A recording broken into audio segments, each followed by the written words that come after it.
Two physicians, one conversation, doctors on doctors. Welcome to Doctors on Doctors. Two physicians, one conversation, and clarity in every episode. Today's episode is a little special. One guest, one journey, and a deeper conversation. I'm your moderator, Sireen Abouda, a third year med student. And today's episode stars trauma surgeon CEO Dr. Qaali Hussein. Welcome, Doctor. Thank you, Sabine, for having me. You're most welcome. We'd like to know more about you. Can you tell us more about yourself and your background, please? Yes, so my name is Dr. Qaali Hussein. I am originally from Somalia. I was born and raised there, and I'm a full-time public board certified trauma surgeon. I'm also a mom of six and the founder of Defiance Academy. That's really inspiring. Okay, so you are a trauma surgeon, one of the most intense specialties in medicine. Take us back to the time at Baylor's College of Medicine. Was there a specific rotation or moment where you realized that I have to be a trauma surgeon? Or was it a gradual realization that you want this? No, it was a very specific case. I remember I was taking care of a patient who had multiple gunshot wounds to her chest and abdomen, and we operated on her abdomen, didn't find much. She was still unstable, so we went in the chest. And we opened the chest, and she had a hole in her heart. And so I was the fourth year resident at the time, and so I just sutured up the heart, stopped the bleeding, got her blood pressure better. And I remember there was a medical student on the rotation, and he would not stop saying, like, you operated on the heart. You opened the heart and sewed up the heart. For a good 30 minutes. Like, it just took him by surprise. And, I've been doing it for so long at that time. It didn't seem, out of the ordinary to me. But him saying it over and over made me realize, how intense it is and how, something that intense kind of came easily to me. By this time, as a fourth year resident in our residency, one of the things I loved about it is that we operated independently. A lot of the time. Interesting. Yeah, it was quite interesting, and prepared you to be a surgeon. And so, yes, we did that. We operated on the belly. We stopped bleeding from the liver, and now we're in the chest and we're operating on the heart. And only in trauma surgery can you do that. Yeah, that's really interesting. And can you tell us more about what happened that night exactly that led to the wound the patient? Tell us more about the patient, or are you more conservative when it comes to that side? I am a little bit more conservative when it comes to addressing our patients. They tend to have a lot of specific injuries, and so for identification purposes. But this is not a one-off. We saw penetrating trauma is heavy in the U.S. We see a lot of gunshot wounds. We see a lot of stab wounds, and as unfortunate as it is, it provides opportunity for you to operate and learn how to do surgery. So I mean, throughout the country, there are places where surgeons have been taking care of gunshot wound patients because it just doesn't happen. But in the U.S., it's very frequent occurrence. Okay, that's really interesting. Okay, so you went through general surgery residency, right? And then the surgical critical care fellowship. Yeah. For us students, listeners, surgery residency is incredibly hard, right? Mhm. What was the biggest challenge you faced during those years?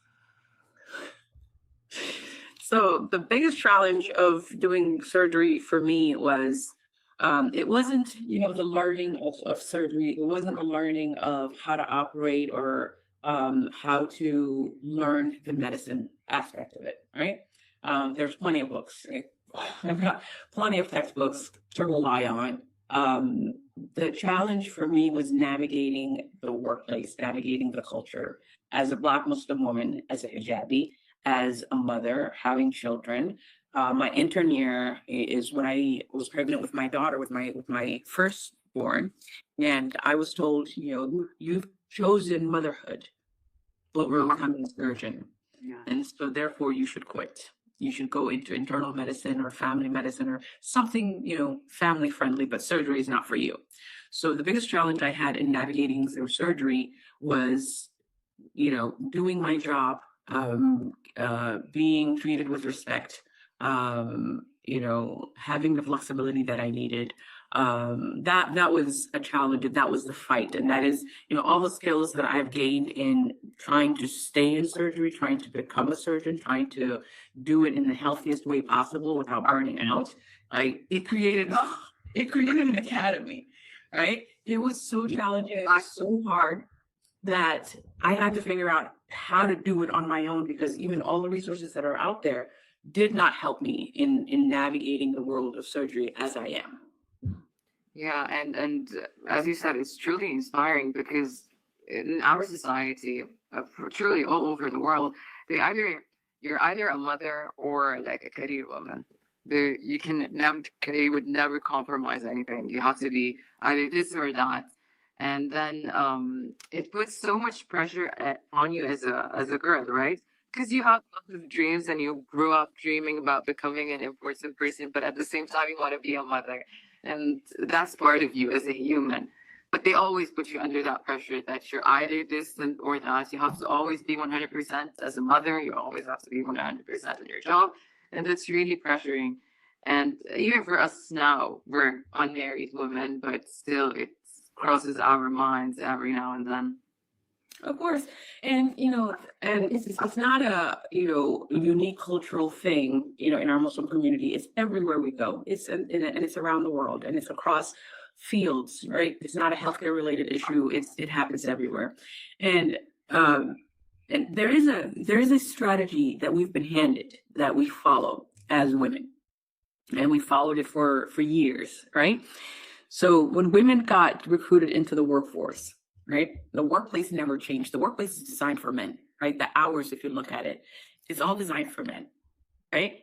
As a mom who has responsibilities and who has kids, you have to, pick up the kids from school, and what time they go out versus what time the workplace ends, right? So the workplace never changed to accommodate the needs of women. And society never changed to accommodate women going into the workforce, right? The work that needs to be done at home was never divided up, right? So we got into the workforce, and society said, "Oh, you want to go to work now? Yeah, and you're gonna do both, right?" If you look at it, the concept of having it all, when we talk about having it all, does anybody ever say that to a man? If a man says, "I want to be a doctor," like, You be a doctor, and we're going to take care of everything else. because the assumption is that everybody understands that even if he wants to have a family, his family will be taken care of, his children will be taken care of, his household will be taken care of, right? But as a woman, if a woman says, she has ambitions, she wants to become a doctor, lawyer, astronaut, then what about family? That's the person that's asked. What about family? Meaning, these two things are going to conflict. There's not going to be support and flexibility at work, and society is still going to expect you to do it all. And so what do they tell us? Oh, you want to have it all, meaning you're going to do both jobs. And then we got a cute little nickname. What do you think? We were called superwomen. Superwomen. We were called superwomen because, now we're doing it all, right? That's true. True, but it's incredibly tiring. It's exhausting. Exactly. And that's and that's the problem, is we've been doing it for so long, and women have been carrying this burden for so long, being praised as superwomen who do it all. And we wore it with pride. But now the data shows that women are burning out at much higher rates than men. And women are leaving the workforce altogether. And it's not just in healthcare, it's law, tech, higher education, across the board, right? And across the world, women are burning out at much higher rates than men. They are leaving the workforce, and the reasons are caregiving responsibilities, right? Not only are they taking care of children, but when they get to that stage in their career where they have to be missing, they have aging parents they have to take care of, right? Yeah. Right? And then if they're advancing in the workplace, they have more responsibilities. They're in leadership roles, and now the burden is a little bit higher. Right? And so that's what we're saying. This is impossible. We were put in an impossible situation, and we're supposed to be grateful for the opportunity and smile through it. Right? Exactly. Not to mention mental health. Like your mental health just goes down and the cortisol goes up. And you have to deal with all of this. As So this is the interesting thing. I teach a workshop on this, and I've done a lot of research on burnout.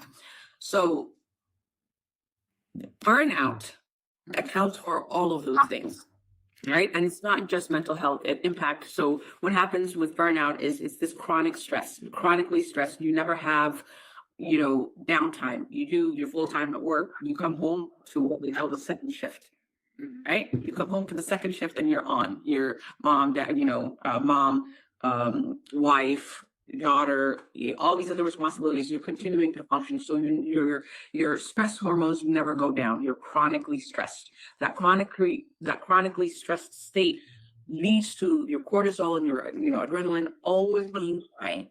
So when normal level is up here, when you're chronically stressed, it's all the way up here, and that's where burnout comes from. Chronic stress that never goes away, and that has an impact. It impacts your health. Increased risk of heart disease, increased death before the age of 45, increased fertility, increased fatigue and inflammatory diseases. Right, there are people that are diagnosed with inflammatory joint disease because they're always stressed. Right, people are getting heart attacks because they're chronically stressed. Right, and it has psychological impact, insomnia, depression, you going on antidepressants linked to burnout. Right, jobs, it has an impact on your occupation. You're more dissatisfied with a job that you've worked so hard, to get, a career that you spent so many years building, right? And well, the interesting thing is the World Health Organization, the way they actually describe burnout, what they say? What do they call it? It's only an occupation-related phenomenon. Probably a man find that. So, and they specifically dictate on their website that it should not be applied to other areas of life. So according to the World Health Organization, if you burn out, it can only come from your work. And so even when we're studying burnout, we've been studying burnout since the 1970s. Okay. So even as we're trying to define it, and the World Health Organization has the International Classification of Diseases, right? It's a common language that we have that helps us define diseases so that we can study them and we can get solutions to them. So World Health Organization says it is only a workplace-related issue, and it can't come from anywhere else. But that's the whole. There's just so many roles that are not occupational, such as motherhood, sisterhood, a lot of things. And that's the thing is the workplace, a society continues to ignore the fact that women have all of the other things going on, right? Everything is looked at through the lens of a man. Well, how can a man get stressed? Oh, it's only work. Sure. Right? That's the only thing that we care about. We're still ignored when it comes to the challenges that we're facing. It's our time to define our own problems. Yep, absolutely. That brings us to a different question. So as a woman, and especially as a Black hijabi woman, there's so many challenges. Entering the surgical field is statistically rare, especially that these fields are male dominant, right? It's dominated by men. During your training, did you face moments where you felt underestimated, or how did you handle that pressure while you were trying to master your skills? Every day? I think that's an underestimate. Maybe every day and everywhere. Every day, everywhere. And, the interesting thing about being, a visibly Muslim woman, being a Black woman, being pregnant all the time. Yes. Yeah, I mean, almost every year of my residency, I've been eating. That's really demanding. Yeah, right. The funny thing is, a lot of people behind closed doors feel they have the freedom to say what it is that they want to say. Mm-hmm. Right. And so publicly, people will censor themselves, but privately, I've had people tell me I was selfish for having children. in a residency training program. I've had, the second time, or no, the first time I was pregnant, a mentor said, you've got Muslim, Black, and woman against you, and now you're pregnant. What were you thinking? Oh my God, that's a harsh thing to say and unfiltered. Unfiltered, completely unfiltered. And that's, one of the things I've always appreciated about, especially about the hijab is, it tells you a lot about people before you even utter a word. 100%. Even in our parts of the world, not necessarily. Yeah, of course. No matter where you are, hijab is like a thing that's not equally accepted everywhere. So Yeah. it remains a challenge. It is, but I consider it a superpower because it filters people for me. 100%. It empowers you in so many ways you don't know how exactly, but it truly, and it focuses more on who you are as a person, your brain, your thoughts, your ideologies, rather than the external things. Absolutely. And if you can tell me about who you are, without me even saying anything to you, and you can, you can create a situation where, there are times when I'll be operating on a patient, but I have to meet them in the pre-op area to sign their consent, answer last minute questions. And I walk in with my white coat, but your badge is hidden and like you can't see my name. And I've had like pre-op nurses say, who are you? What are you doing here? You need to like just be really rude to me, thinking, I'm a medical student that doesn't belong there or some other, student. And I just slowly move my white coat and my badge out, and all of a sudden the demeanor changes. Exactly. All of a sudden we're like, oh, Dr. Hussein, I'm sorry. Do you need a marking pen? Do you need to sign the consent? And all of a sudden they're overly nice. And I'm like, no, you only showed me who you were. You're gonna treat me based on who you think I am, what position I hold. But seeing me as a person instead of asking, can I help you? Or being nice and cordial, you're gonna see my hijab and disrespect me. And if I have a student like that, that's exactly what you're gonna do to them. Labeling Muslim women just because they chose to wear the hijab is truly a challenge. But at the same time, it's as you said, it empowers you in so many ways. But can you tell me more about your children's opinion on your career? And do they believe the same things that other people tell you, that you are selfish or that you neglected them in any way or other? No. So, so my kids, when they were growing up, we were fortunate enough to have family support, right? We had my parents, we had my husband's parents, and siblings, and we had cousins and my siblings, and we had a huge community, and so we were fortunate enough to have that. But as my kids grew, there's a concept that I teach, the Defiance Academy. Yeah. Okay? The concept of defiance is challenging a status quo that doesn't serve you. Okay. It's boldly rejecting the social norms and expectations and rules that don't serve you, that are actually harmful to you. And I teach this online. I teach, I have coaching program, and my kids have been around me long enough to know everything that I teach, and everything I teach them. And what I have taught them is that, people will say things about you when they don't agree with you, but as long as you are living according to your values and you're following, our deen, it doesn't matter what people say, right? And I've actually taught them to speak up for themselves and advocate for themselves. And one of my proudest moments as a mom, my middle child, when he was in fourth grade, he was getting in trouble with the teacher. It was in a group of his classmates. They were standing around talking, and the teacher told him, guys, be quiet and sit down.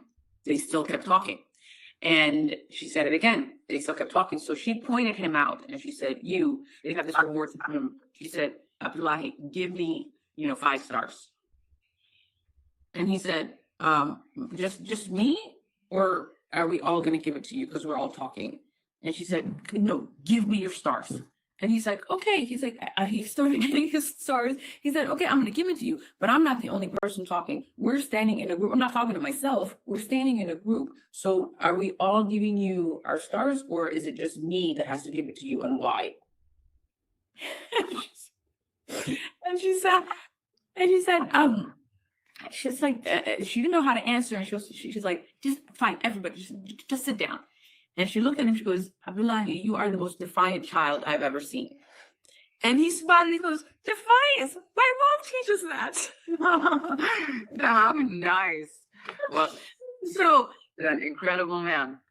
So that is one of the things that I teach my kids is yes, you respect authority, but you don't just follow rules and do the things without, having a good explanation. And if you feel like you're, not being treated fairly, or people are saying things that are not, correct, they have every right to speak up for themselves in a very respectful way. And because of that, every single one of my kids is in speech and debate. And they're in the class and they're in competitions so that they can learn to effectively advocate for themselves, to speak up. And, just because people say things doesn't make it true. MashaAllah. And there's a saying that on the road of life, there are passengers and there are drivers. And you choose whether to be a passenger or a driver. And I see a driver here. Yes, and we're raising a bunch of drivers. Yeah, it's great. Okay. So you've been open on social media about how difficult your first year as an attending surgeon was. Can you take us back to that season? What was happening and what made you realize that the traditional way of powering through wasn't working for you? Yeah. So give me 1 second. Okay. So I've gone through 5 years of residency and a critical care fellowship, so 6 years of training, being told that I wasn't going to be a good surgeon. I wasn't going to cut it, and I chose motherhood and this and that. I went through all the isms, racism, sexism, Islamophobia, pregnancy discrimination, the whole thing, right? And I've always believed, you put your head down, do the hard work, let your work speak for itself. And I did that, right? My intern year, I was told it would be impossible for me to finish training. When I finished and I went for my first interview as a surgeon, a chairman threw my resume across the table and said, "You've accomplished nothing over the past 6 years." Oh my God. Right? So, Been through and you've accomplished nothing. yeah. And not only did I have that kid, I had 5 more and I was pregnant with my 6th one. MashaAllah. So that's when I knew that, hard work will only get you so far. Right? But I said, okay, you know what? I finished. I'm going to land a job. And I changed how I navigate, how I interview, finally landed a job. But when I landed the job, thought into the job, the schedule was okay. But the biggest challenge was doing my work, taking care of patients. At first, it was like, simple little things. I would round on my patients. I would write orders, and I'd be close to call, I'd leave. And then I'd come back the next day. All my orders are canceled. They changed to something else. And they said, wait, I ordered this yesterday. What happened? Oh, it got canceled. I ordered this yesterday. What happened? It got canceled. And so I look back and I'm like, what happened? The nurses decided they didn't want my orders. They disagreed with my orders. So they would call my colleagues and say, Hussein ordered this. We disagree. Can we change it? And my colleagues would change my orders. Oh my God. I would operate, I would do like an ED thoracotomy, right? ED thoracotomy is you got to decide within 30 seconds whether you're going to cut that patient's chest open or not, right? So I would do the operation, I'd get the patient back, they'd be in the ICU, and my colleagues would be like, wait, who did the surgery? I'm like, it was at 3 o'clock in the morning. Who do you think did it? They're like, you didn't call anybody? I'm like, no. You're sure? No, nobody came, nobody was around to help you? Right? So your expertise are challenged, even though you have all the certifications. I was double board certified.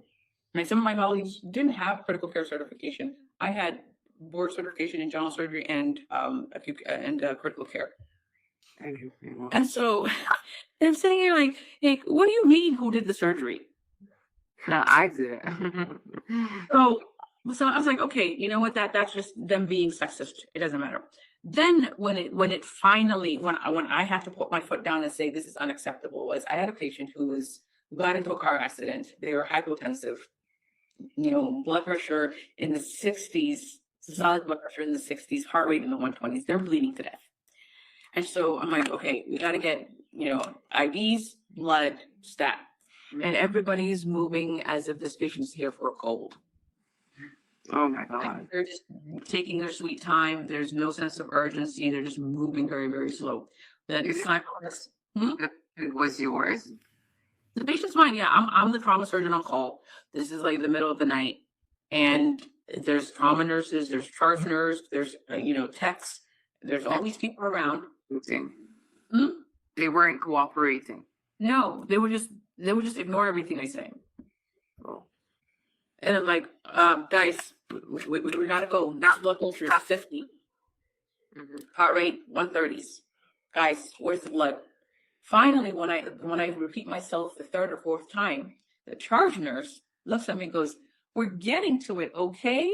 Chill." Oh. How unprofessional. Not only that, how dangerous. Like, this patient's life depends on them moving fast. Yes. And so finally, I had to be like, okay, we're not doing this. This patient's gonna die, right? The difference between trauma and everything else is if that patient's heart stops, what do we have to do? This is a question for you guys. I'm gonna pimp for you guys since you guys are medical students. Okay. Also, so say the next blood pressure, is undetectable and she flatlines. What do? This is a trauma patient. Okay. Have to resuscitate. You have to do. We're resuscitating, but her heart is stopped. What do? You have a code. What do? What? You tell me. Let's do it. No. This is so. In this episode, you guys can have the students guess. Okay, I want you guys to guess. These trauma patients are completely different than your other codes. Oh. Other codes. If a patient's heart stops, you do CPR. Okay. Yeah. Okay. You start doing compressions. What do you do differently for a trauma patient? Okay. Now there's something else. No, not the classic CPR. Not the cut. We cut their chest open. Oh. Oh, really? Right? Do not cut their chest open. It's called an emergency room thoracotomy or a resuscitative thoracotomy. Okay. Okay. You cut the chest open on the left side. You get to the heart. You open up the pericardium, right? Because they could have tamponade, right? They could have tamponade. They could have tension pneumothorax. They could be bleeding to death in their abdomen, and so you have to get to the aorta and cross clamp it, and you have to restart. You do compressions directly on the heart. It's called open cardiac massage. Oh, okay. That's really interesting. And that requires a very skilled surgeon to do that, I mean.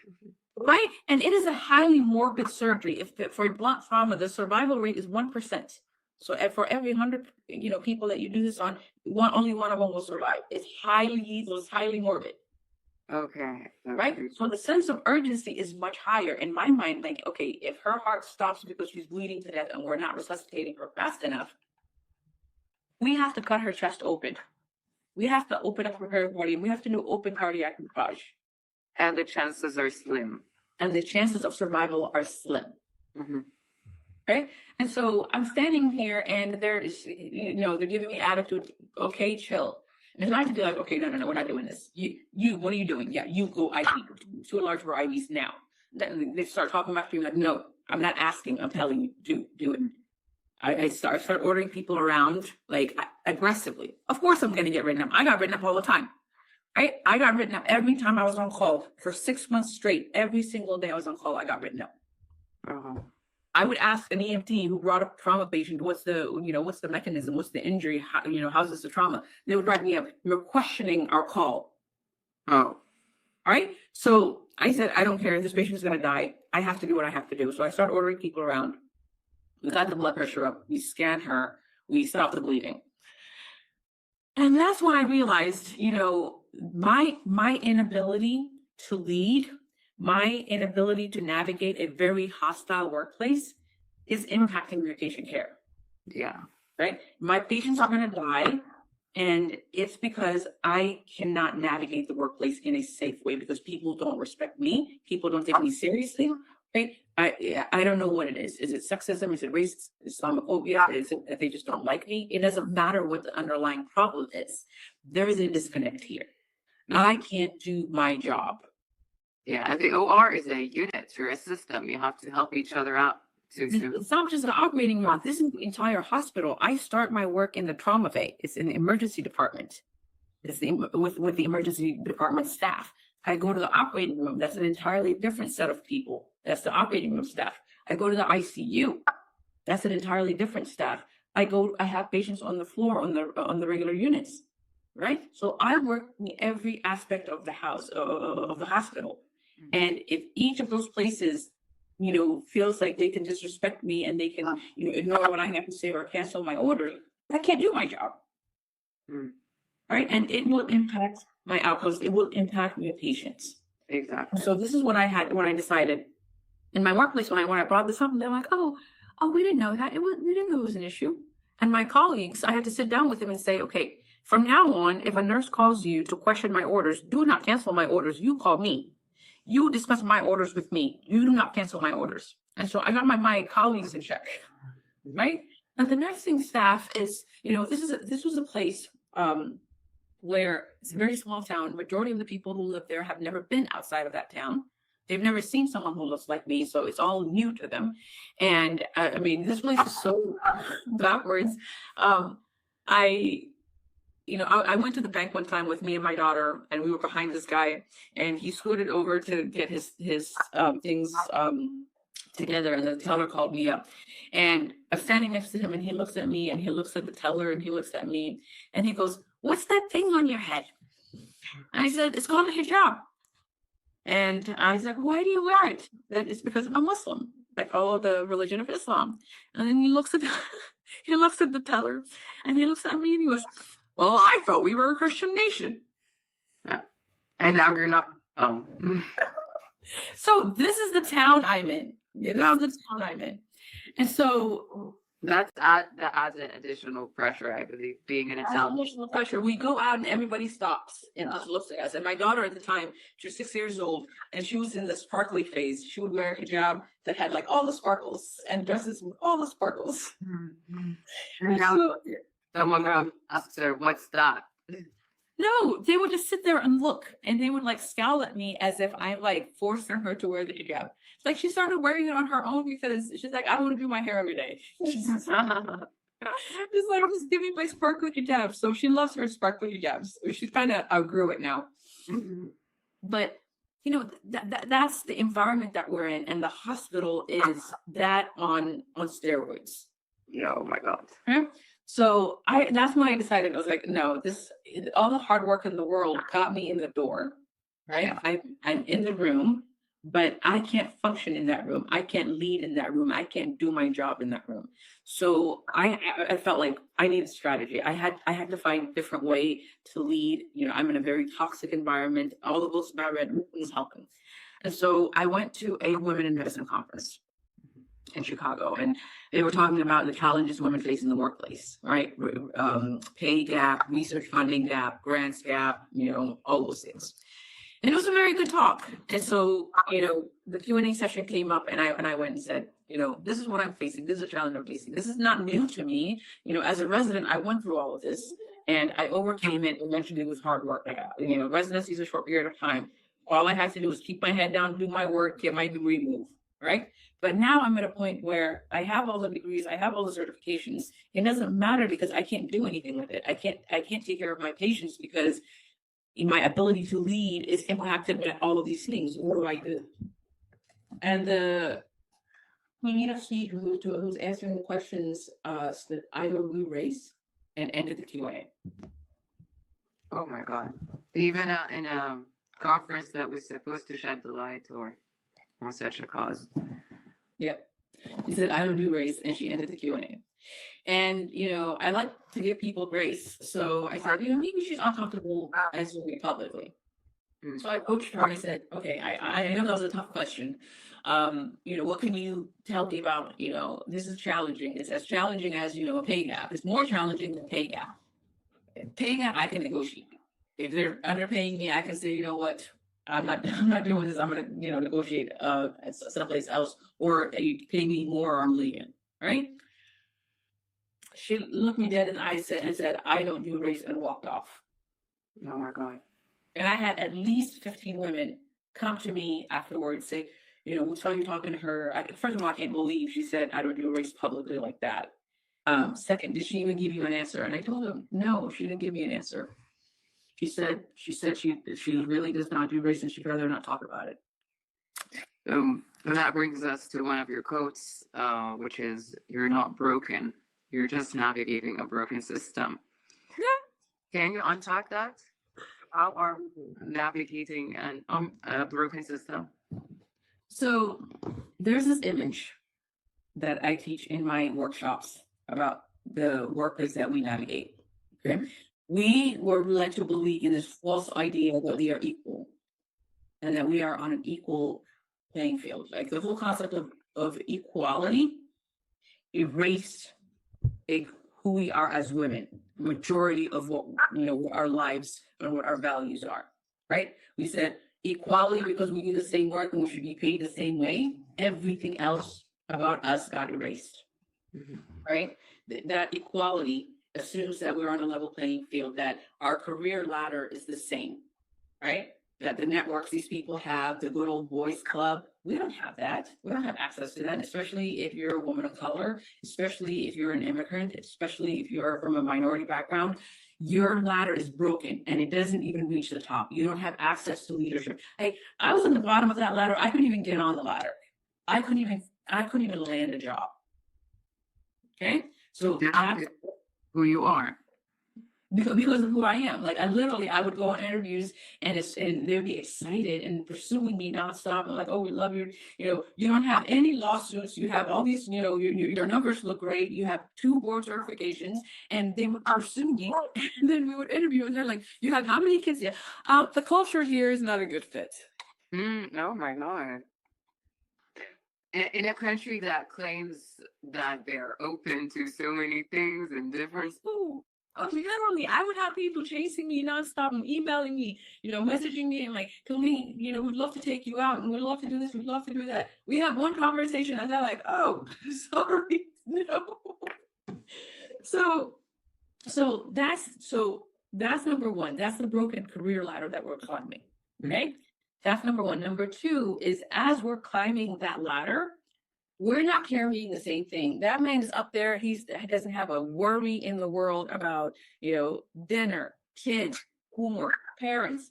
Like, he has an entire support system at home. Yeah. He's not thinking about that. He's not carrying that load. Mhm.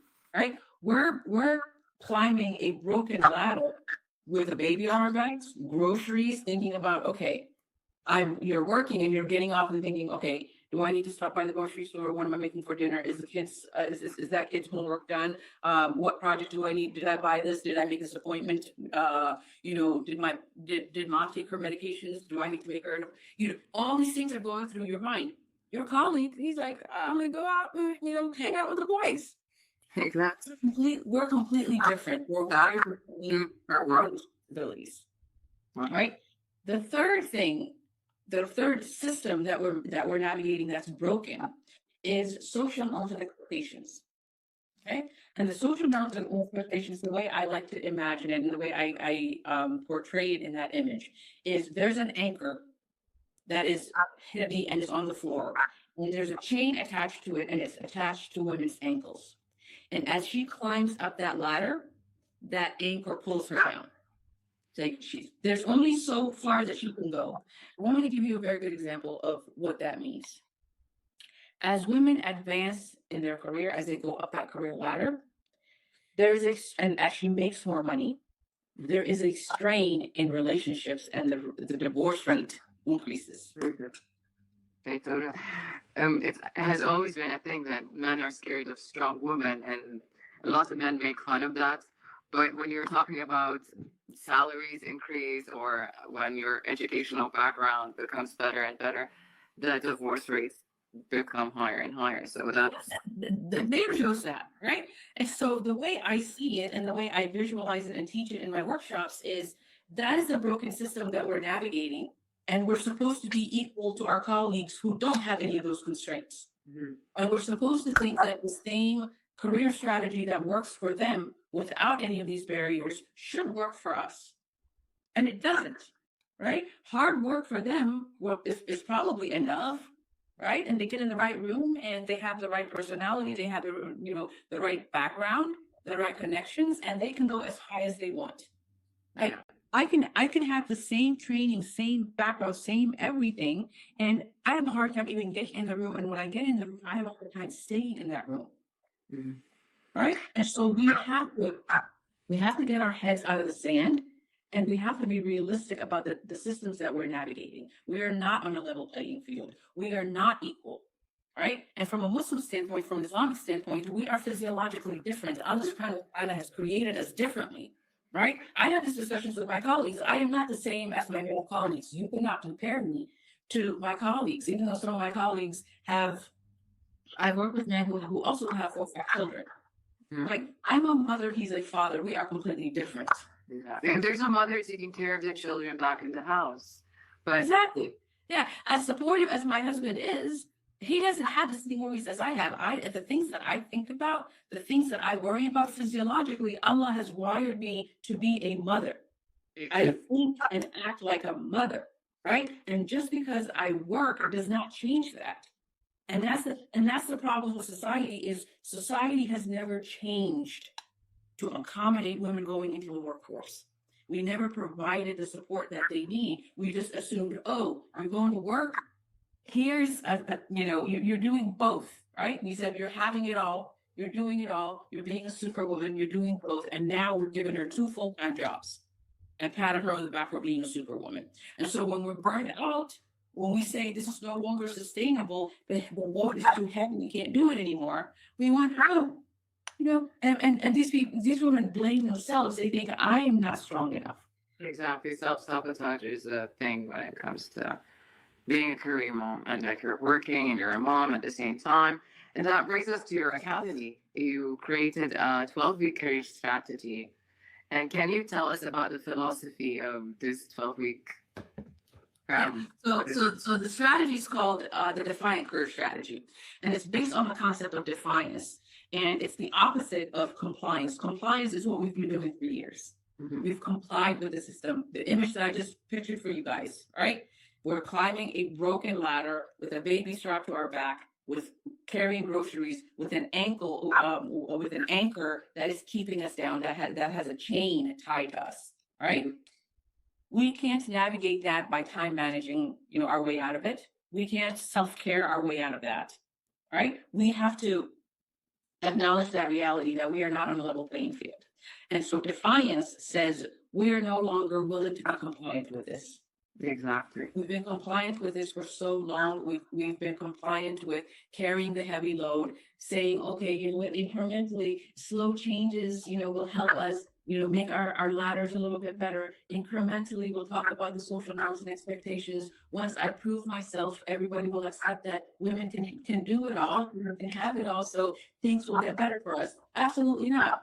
And I'm going to give you an example of that incremental change. Women in the US have been in the workforce since, I want to say, the 1890s. Okay. Do you know the first time there was a law that was created to protect nursing mothers in the workplace? Probably in the 2000s. 2010. Yeah. It was like over 100 years. Over 100 years. Over 100 years it took for the workplace to recognize the physiology that, hey, when women give birth, they lactate and they need to breastfeed. And because you don't have a maternity leave policy like the rest of the world, she comes back to work and guess what? She's still lactating and she needs to pump. You know what? We've reached the moon way before. Way before, right? And so, that's what I said again? Well, I'm telling you that it's no wonder that we've reached the moon way before we understood the female anatomy. Right? And so that's the data that I see is it took 100, over 100 years for our basic physiology to be recognized and to be protected in the workplace. We don't, instead of giving us maternity leave so we can, take care of our kids, they meant, oh, come back to work.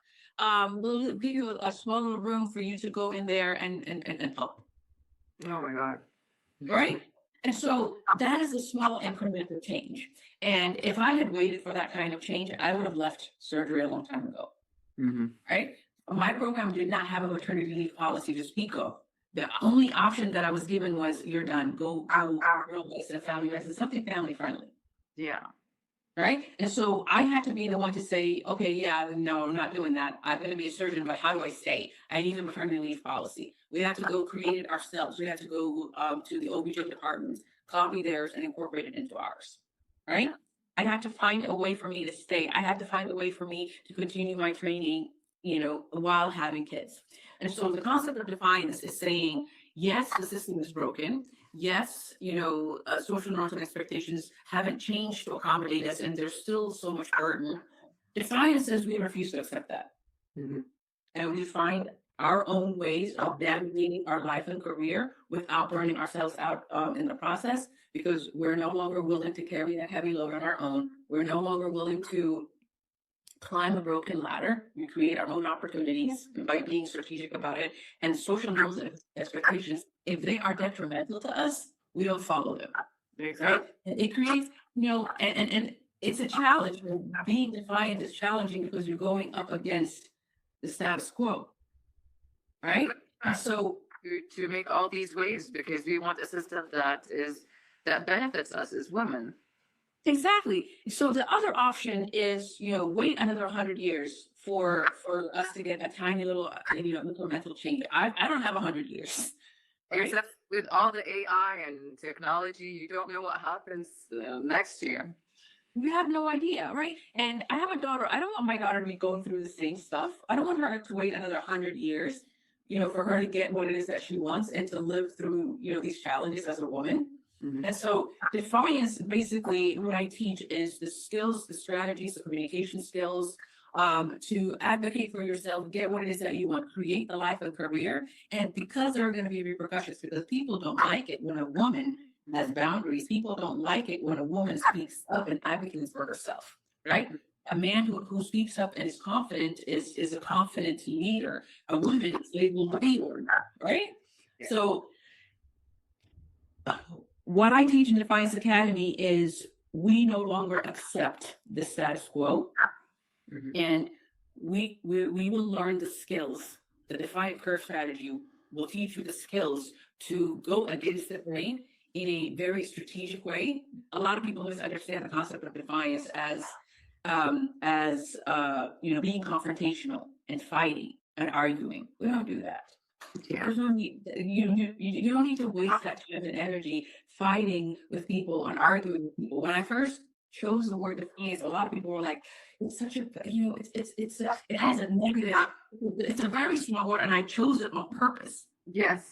right? Because people don't like a woman who sets boundaries. Exactly. People don't like a woman who's bold, right? But that's what it will take because we're facing a major challenge.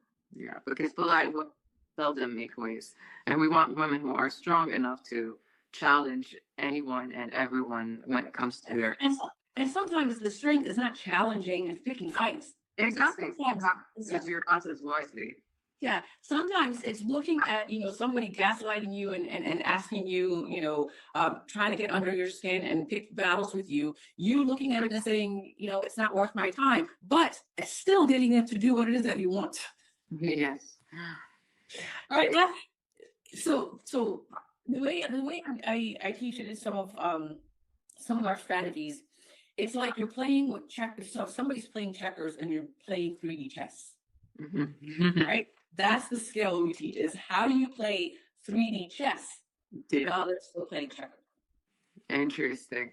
And tell us more about work-life balance. You don't have to sacrifice your personal life.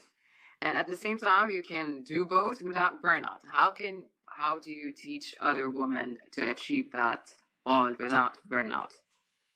Everything's negotiable. And everything is negotiable. Mhm. Right?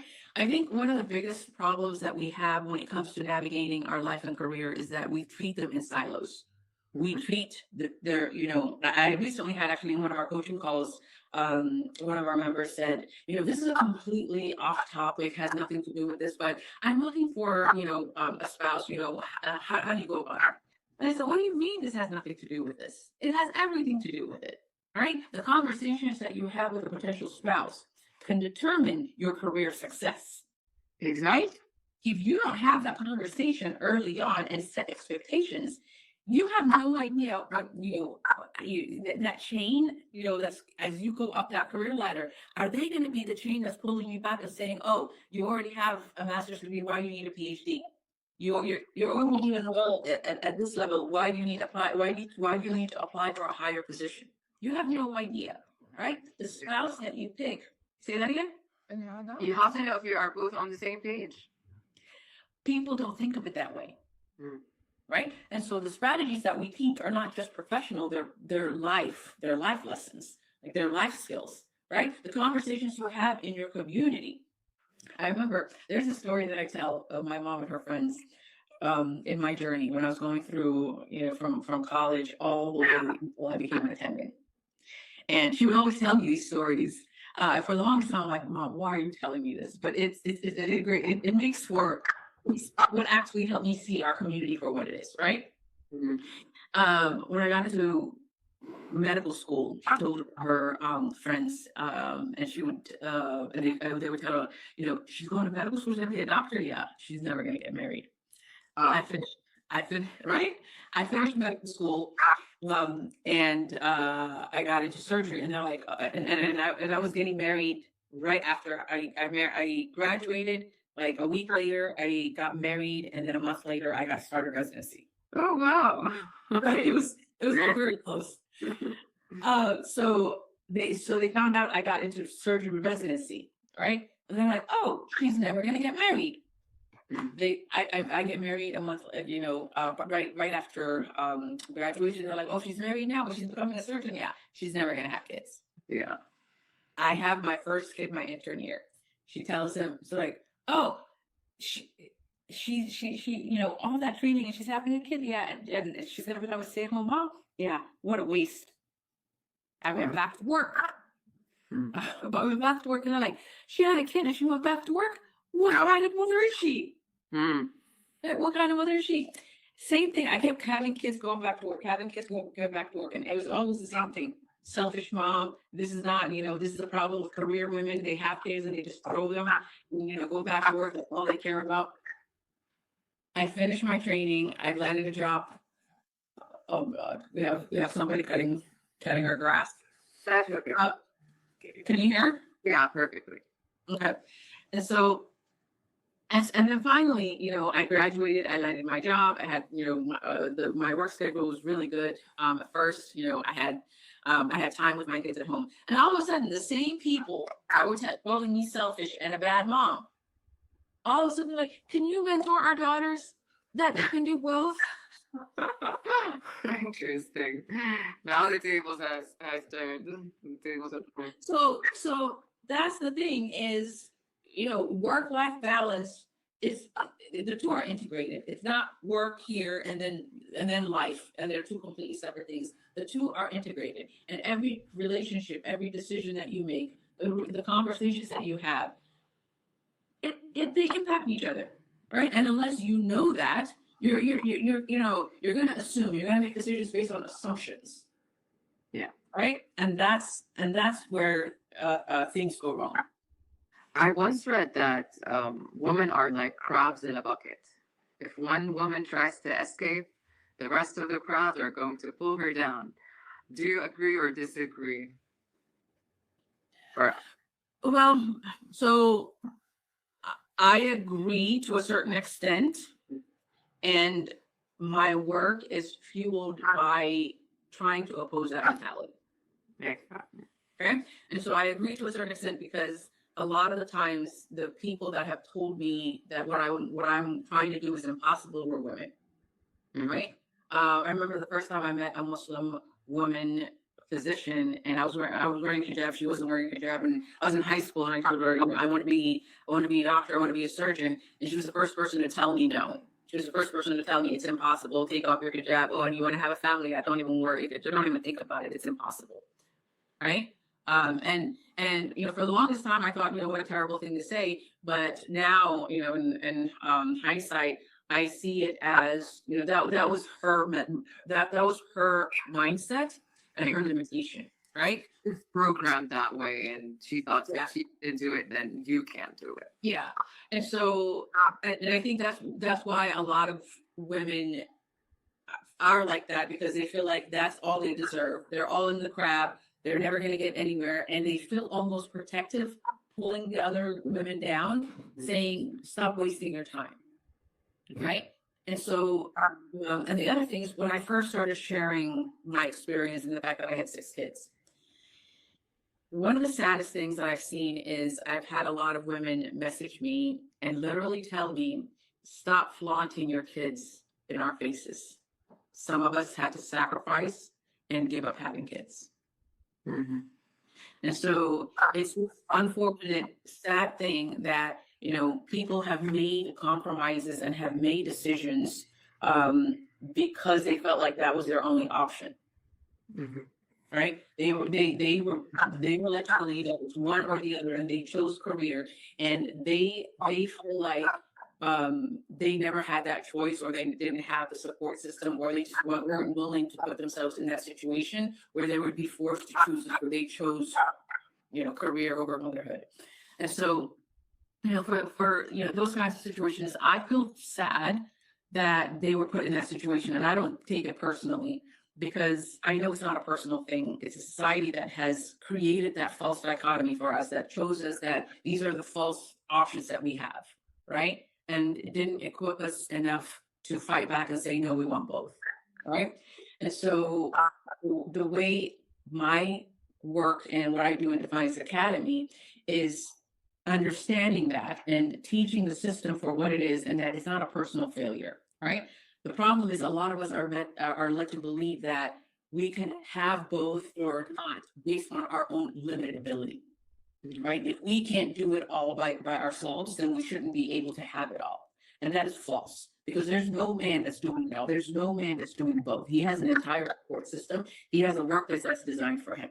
And for us to be equated to say, if I can't do it, it's a personal failure, is false. And we have been led that false reality for a long time. Okay. Right? And so my approach at Defiance Academy is to show them that no, we don't belong in a crowd. We don't belong in a bucket. Right? That bucket, we belong in the ocean, right? Crowds don't belong in a bucket. We belong in an ocean. Right? Yeah, we should have that support system. We should have, those options and opportunities. But because we're put in an we're put in an impossible situation. Mm-hmm. That's all we can see is impossible. Yeah, sure. All we can see is limited opportunities, limited options. I can't do that because I have all these things to do. No, you got to get out of the bucket. You got to look at what you're in this, unsustainable situation. And of course, you can't make a decision and you can't think your way out of it because you're burned out and you don't have the capacity to think beyond it. It's too overwhelming. Right? And so the way this 12-week program, the way it's structured is we address that overwhelm first and foremost. Right? We address the overwhelm and do this exercise to really see how overwhelmed they are and all the things that are on their plate. And we declutter all of that. We get all the things that are on your plate and worrying you and having you at night. We get that off your plate. We teach you how the system actually works and how you're being compliant with it, how you've been following it. And then we teach you how to unlearn all of those things, and so that you can create a plate that you want. So I did a workshop yesterday, and it was a live workshop. And one of the questions that I ask is, first of all, we do this exercise of what's on your plate. Right? And have them write down, their responsibilities, work, kids, all the other things, taking care of family, financial worries, financially supporting people, career, all those things, right? And then the next, that's plate 1. Plate 2 is I have them, I say, you're in a restaurant, and this restaurant is unlike any other. It's every food you could possibly want from anywhere in the world. You can order whatever you want. You can order whatever portions you want. But instead of food, it's your life and career. And the question is, what do you want? What do you want on your plate? And a majority of the time, they struggle with this question more than it's on your plate. Yeah. Because, and I asked them, I said, has anybody ever asked you what you want on your plate? Yeah. And the majority of the time, the answer is no. Nobody has ever asked them, what do you want on your plate? Yeah, well, that's our society. That's our society, right? And they wrote things like, I just want to, oh, it doesn't work for me. Oh, well, that's great. Huh? That's great that you can say that. I didn't know that you can just say that. Yes, that's exactly what we teach at Advice Academy. Everything under the sun is negotiable if you know how to negotiate it. Every place I've ever been, it was we make our schedule this way. I said, okay, that's great. I don't like that. This is what I want, and I make my schedule the way you want, and I submit it, and I get what I want. That's great. So, can you walk us through a complex case that stuck with you in a certain position and a certain situation that you remember? Oh, you want a specific case? Yeah, if you have one. Yeah. So, well, this is by far one of the most critical cases I've ever had. I had a patient who was shot in the chest. Oh. I really love operating in the chest, if you can't tell. Yeah. So I had to realize that it's a very sensitive place to operate in, but you just like that particular position. I do. I don't know what it is. But yeah, so she was shot in the chest and she's been down for about 15 minutes. 15 minutes, her heart was stopped and they were doing CPR. Mhm. And so we have certain criteria for when we do thoracotomy, when we cut the chest open and try to save people's lives. For blunt trauma, car accidents, motorcycles, things like that, it's 10 minutes. Past 10 minutes, you're not going to get them back. And if you do get them back, they're usually brain dead. For penetrating trauma, for stab wounds, gunshot wounds, it's usually 15 minutes. Okay, she was at that 15 minutes. Very narrow. Very narrow. And so my philosophy is if they're young and healthy and I think we get them back, the 15 minutes they tell you is plus or minus 5, right? So it could have been 20 minutes, it could have been 10 minutes. I don't know. All right. Yeah. So I don't know. But my philosophy is, if I think they have a chance, I will do the surgery. Right? Who am I to say no? If they've been doing it for 20, 30 minutes, like that patient is dead. That's even if you get them back, the outcomes are not going to be good. Yeah. And so 15 minutes. I said they've been doing CPR. I said, okay, we're gonna cut the chest open. We cut the chest open. She's bleeding from her lung, like the pulmonary hilum, that the blood vessels going to the heart. Yeah. She's bleeding from one of those. I cut open the pericardium, her heart. She doesn't have blood around her heart, but her heart stopped. So we give her blood, we restart the heart starts pumping again. We go to the operating room. Okay, I'm gonna wait a little bit. He's right next to me.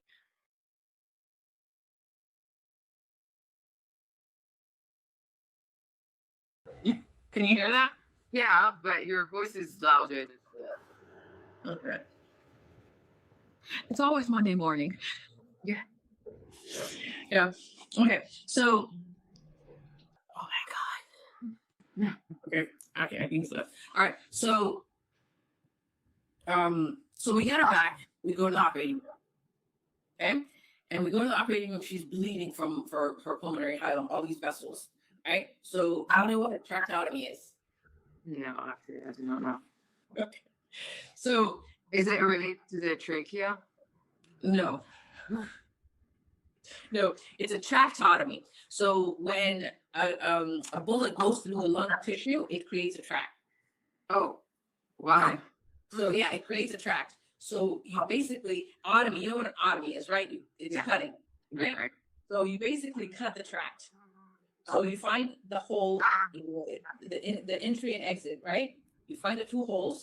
You put a stapler in between, and you staple. So you cut it. And then you splay the lung open like this.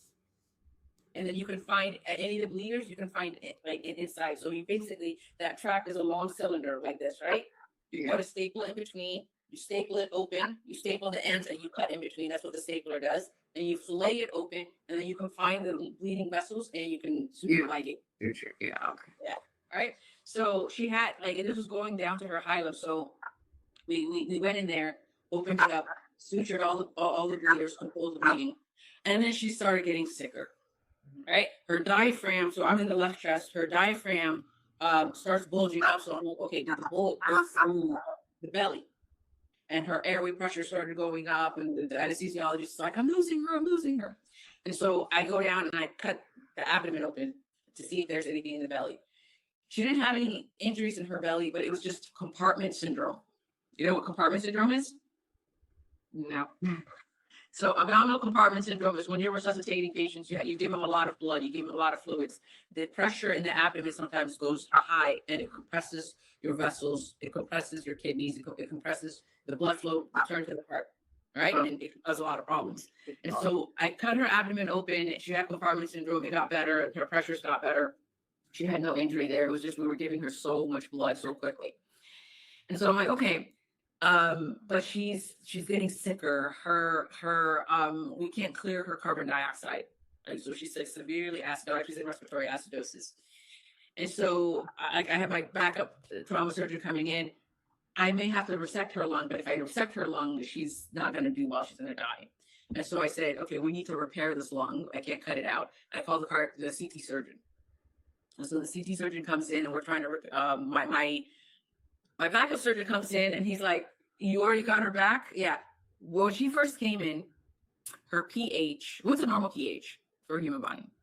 7.4. Yeah. Hers was 6.5. 6.5. Her lactate was like in the 20s. Her base deficit was in the 24, 25. Her bicarb was like 6. Like all the numbers were like, that's almost incompatible with life. Like she was dead. Okay. So we correct all of that. She starts getting ready. My backup surgeon comes in and he's like, you already did the belly. You already stopped the bleeding. Now you're just trying to save the lung. Yeah. He's like, what do you need me for? So he stood there just, covering the other traumas as I finished the case. But the CT surgeon came in and we were repairing the lung. And I remember having this conversation with him. It was the first time I met him. We were going back and forth and he's like, oh, I was trying to put my kid to bed. And I'm like, oh, and we started talking about how many kids we have. And he noticed this. And I say, he's like, how many kids do you have? I say 6. He stops operating and he looks at me and he goes, he's like, what? He's like, what the hell are you doing here? How? He's like all flabbergasted. I'm like, let's keep operating. You stopped operating just to say. Yeah, it's a common occurrence when we're not operating with new people and we're getting to know each other and just having a conversation. As soon as they find out they stop operating, they're like, what? Very on top, baby, to them. No, but it was a very interesting conversation. He was like, I can't even do it with 2 kids. What is not wrong with me? That makes you a superhero. Regardless, you are truly a superhero. So that's an interesting conversation I remember from that case. But so the case, so he helped me repair the lung. That we put a bunch of platelets on there, and then we get her back to the ICU. I leave her chest open and her belly open because she can get sicker, right? So the next morning, I'm like, okay, we saved her, but what's her brain? She wasn't getting blood flow for 15 minutes. They were doing really good CPR, but sometimes these patients, you can save them and they end up dying from an optic brain injury. The next morning, I think her mom's there, her boyfriend's there. She has like 2 little kids, and she's squeezing her mom's hand. She's awake. She's awake. She's awake. Her brain is okay. And so I take her back to the operating room. We close her up. She stays in the hospital for like 2 weeks. Mm-hmm. She gets a tracheostomy, feeding tube. She leaves the hospital. I see her come back to clinic. I'm actually on call. One of my colleagues sees her in clinic. She calls me and she's like, where are you? I need to come see you. I'm like, I'm on call. I'm at the hospital. They come to the hospital to visit me. Her and her mom. Her trache's out. Her feeding tube is out. She's back home with her kids, and she's doing better. MashaAllah. And she came in with the worst acidosis I've ever seen in my whole entire life. Wow. I need to clap. Wow. That was my biggest thoracotomy case and the best outcome I've had. Like those cases are morbid. They are deadly. But when you have survivors, even the survivors, they don't do that well. Yeah. They have, enough brain injury. They're event dependent for a long time. Some of them are in a persistent vegetative state, and they're like, we'll just wait for them to recover, or they end up becoming organ donors. It's rare to survive to full recovery. So that was the biggest surprise from that case is how fully she recovered. Yeah. Now we want to go to a different topic. We've mentioned AI, and medicine is evolving really rapidly. What is something exciting happening in trauma or critical care right now that med students should be aware of? What's happening in trauma and critical care? So, so I don't know if it's more exciting or not, but the way trauma is progressing. So I trained in an academic center, Mhm. and in my training, I operated a lot. Yeah. I operated like crazy because we did trauma and acute care surgery. What I'm seeing now out in the world, outside of academia and private practice, majority of trauma has become blunt trauma. Yeah. Okay. We're operating more and more, or we're actually no, we're seeing more and more blunt trauma operating less. Yeah. Okay. And so we're taking care of, an aging population. Majority of our patients are 60 or above. They're coming in with hip fractures and, a lot of orthopedic surgeries. And so for those of you who are interested in trauma, it's extremely important to maintain your surgical skills by doing acute care surgery. Mhm. Right, the two have been, uncoupled. Like when I was in training, we did the two together. When you were on trauma call, you did trauma and acute care surgery. Yeah, you did emergency general surgery. If you're not operating on a trauma patient, you're operating on a gallbladder, appendix, small bowel obstruction, colectomy for perforated diverticulitis or whatever. Okay, and so because of that, I feel like my training has been great, and now I maintain my surgical skills by doing acute care surgery and robotic surgery. All right, robotic surgery is here. It's here to stay. It's not going anywhere. I have to learn robotics after I finished my training because it wasn't part of my training. Yeah. Interesting. Okay. Yeah. And okay, so and unlike other specialties, you often see the worst days of people's lives instantly. And how can you cope with that emotionally? It's such a, luggage. It's a huge baggage. It is an emotional turmoil that you're going through. You're having people losing loved ones, and you're delivering bad news. A lot of the time, and the worst thing you can do is ignore it. The worst thing you can do is say, "Oh, it is what it is," and keep moving forward, because emotions that are not dealt with will come up in unhealthy ways, will show up in unhealthy ways. And so deal with it. I've cried with patients. I remember when I was on call, I would always have like the days that were bad where I delivered, bad news. I'd have like a wet spot right here where moms or whoever would just come and cry here. It's okay to be human. Surgery teaches you, there's no crying in surgery, being professional and, not breaking. We're all human, right? And sometimes when you can't save a patient's life, when you can't deliver good news in that way, the next best thing you can do is provide, comfort, Yeah. that bedside manner, that kindness, that I've cried with patients, I've cried with family members, I've cried with parents who've lost children. I know it's sad, but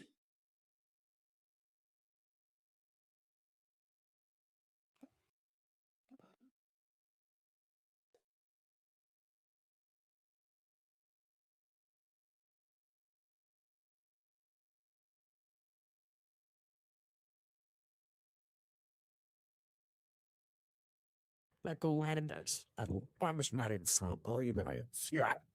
Sounds blur. I'm going to take a small and over you to get a football house.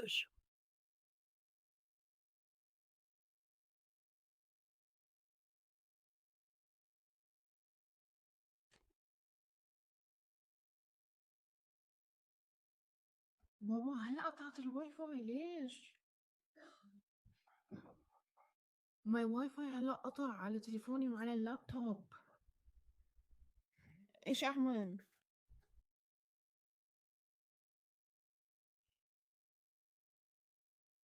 Oh my god.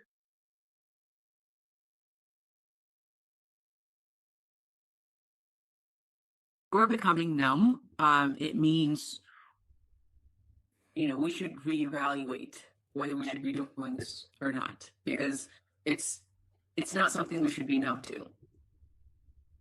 Right? When you're numb,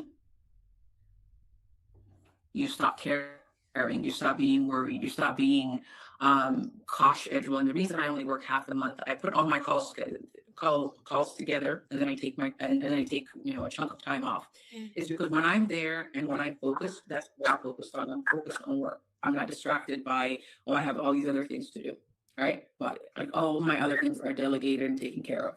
When I'm not at work, my patients are taken care of. I trust my colleagues. I trust, my team. I'm home and I focus on what I'm working on at home.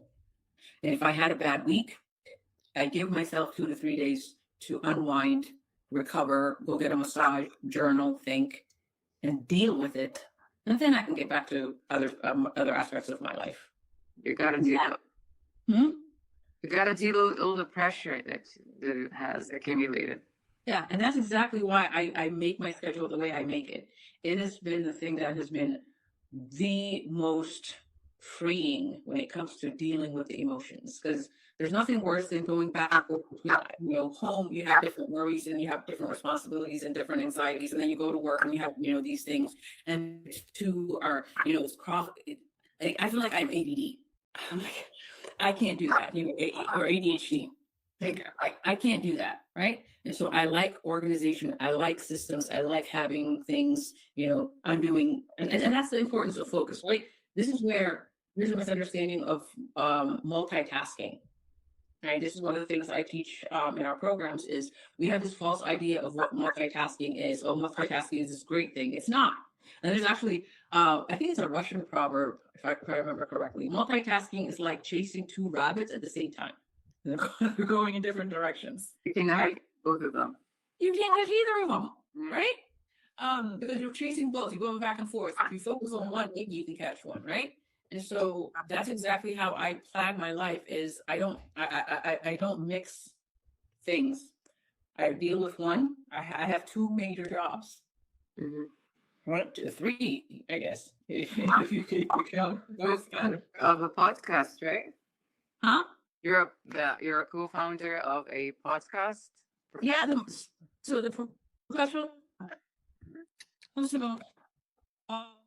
Podcast. Yes. There's me and another physician, Dr. Hani Ahmed. We ran that for a good couple of years, but we had to take a break because of the pandemic and everything else. But yeah, that was we're in the process of recreating. Tell them. But how was your faith? How did your faith play a role in your resilience as a Muslim woman?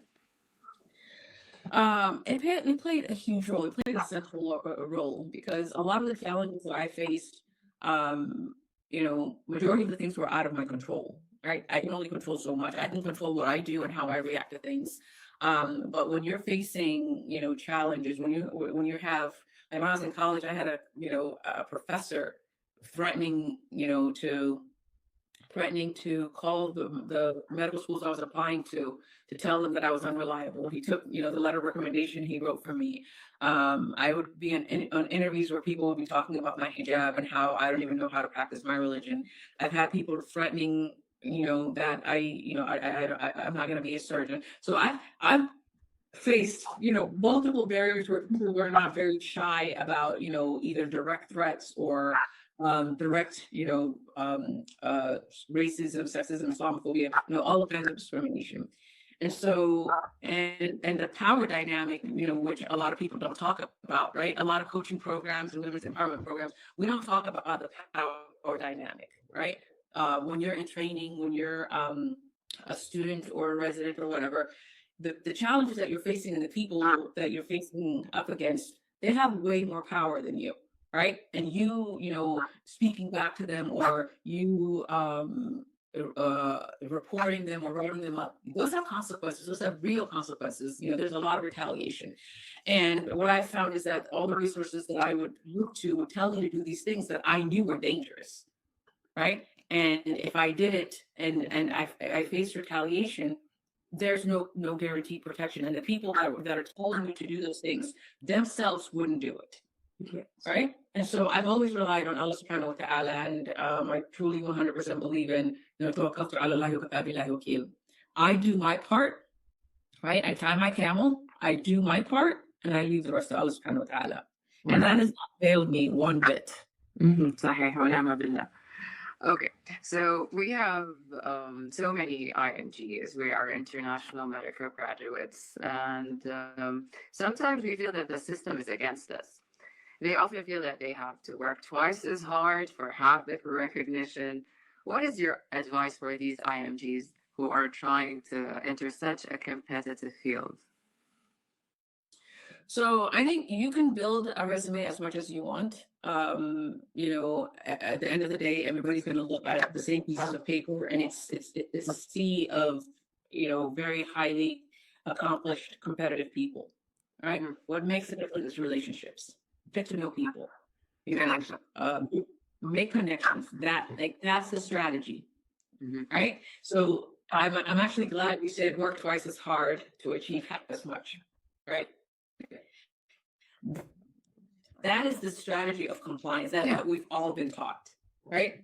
As women, as IMGs, as people of color, we've all been taught the same exact career strategy, which is work twice as hard to get half as far.